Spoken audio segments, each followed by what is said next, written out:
Hello, everybody. Welcome back to Pacers Daily. I am your host, Hery Acosta. It is currently basically like 5 degrees here in Indiana.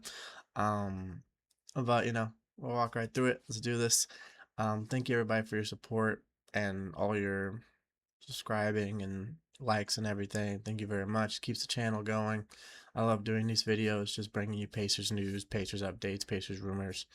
Let's get it going. Talking about Jalen Brunson first. Currently averaging 28.8 points, 6.4 assists per game. Now, the reason I'm bringing him up is because our next game is against New York.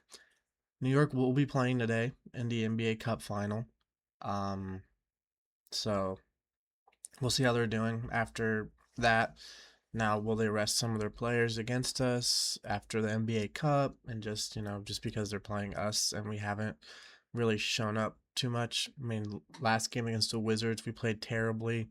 We lost against Philly after going on a 2-game win streak. We honestly could have been on a 4-game win streak by now, but we just haven't been able to finish games. We haven't been able to really jump out like big leads in any games. We've been struggling with shooting. We're currently um, dead last in field goal percentage and in 3-point percentage. So that's just not really where we want to be. But, the Pacers are a resilient team.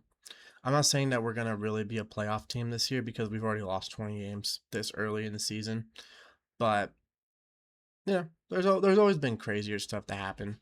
I don't know if any teams ever started 6-20 and still made the playoffs, but Pacers could definitely be that first team if they kind of locked in a little bit, because this is a team that's usually top 10 in assists, but we're also dead last in assists as well. We only average 23.4 assists a game.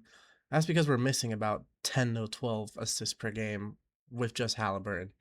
So that is definitely something to look at with that number. And our rebounding numbers have never really been that good, but we're actually in the middle of the league right now. But I believe we have to play better in the post. I was actually reading up on some articles, some like fan-sided articles, talking about what our big concern is, and our big concern has actually been the post game. Now, it isn't just a fact that we're, you know, shooting bad in the post. It's the fact that we're not getting to the post as well. We shoot so many threes during any game, and we're just not making them.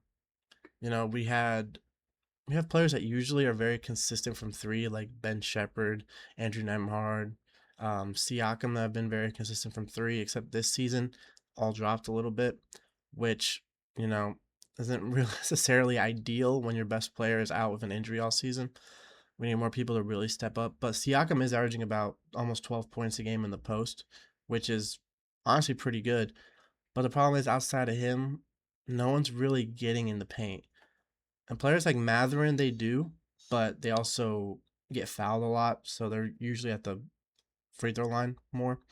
Um, so that's honestly not like the craziest concern because we have people getting to the line. Now we're just now starting to make our free throws, so that's at least something that's going up in the right direction. But we still do need to get to the paint more. We have multiple centers that are almost 7 feet tall. J Huff is 7'1", good 3-point shooter, but for his height, he should be in the paint more. Isaiah Jackson is doing his work. He basically lives in the paint. Same with Tony Bradley. They need to get the ball a little bit more and kind of shoot a little bit better in the paint. So hoping to see that change a little bit. Now, I got two little slides about trades. The first one is about a player that I actually would love to see on the Pacers. Now, his trade value is a little high just because of how good he actually is. But Ivica Zubac is currently averaging 16.2 points per game and 11.5 rebounds a game. Now, he's actually one of the best centers in the league right now. And he's kind of just kept on improving every season that he's been in the league.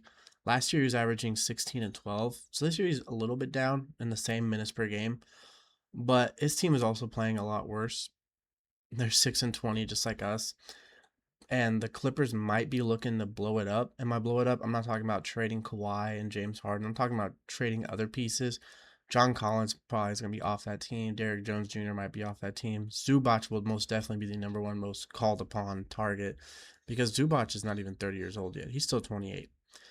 And that team has a lot of veterans. That team's mainly 30 and up, and more like 35 and up. Most of our players are 35 and up. So we'll see. I would like Zubac on the team. Now he's not the best shot blocker. He only averages a block per game for his height, but he's not really big on foul trouble and averaging about 2.7. His turnovers are the highest he's ever been, but 15 double doubles in 26 games isn't awful. I mean, it's really good. And we've seen him over the last few years put up 20 plus rebounding games. This year his high is 19 against Orlando. So we can definitely use a guy like that to give us 15, 20 rebounds. And then last but not least, just talking about the full on trade season. Now, yesterday was the day that the trade season fully started because now 90% of players are eligible to be traded. There's a thing where if you sign a new player, you can't trade them until the 15th of December. So that cut is off. A lot of big names are going to be on the trade market. I mean, we've seen Giannis on the trade market. We see LaMelo Ball. We see Trae Young. Atlanta's doing just fine without Trae Young.